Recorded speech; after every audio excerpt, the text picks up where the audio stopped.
Tawagan ko na lang siya. Wait lang. Nga pala yung cellphone ko. Tigil na kung nga dito siya. Nawala ang kanyang cellphone. Ayun talaga. 솔직히 엄마한테 집안에서 큰 소리 치고 호령하실 수 있는 거 다 어렸을 나왔기 때문인 거잖아요.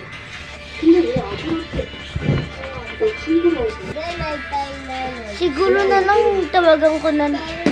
Pupunta ako sa baba tapos tawagin ko yung pinsan ko. 그런 소리 없이 갑자기 왜네 며느리를 했어? Tinawag niya ang kanyang pinsan.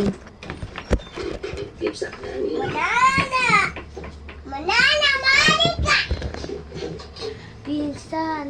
Bakit? Ilis na mawala yung ano ko. 형이가 다 생각을 했어. 재미 그년도 있고 금세 딴 년한테 말하고 싶은데 아이고 자기라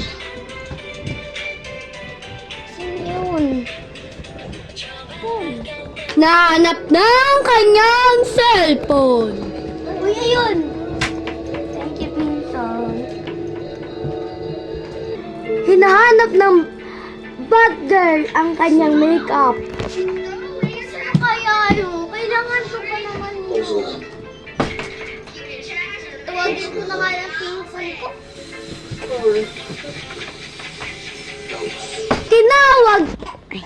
Tinawag na ang kanyang pinsan.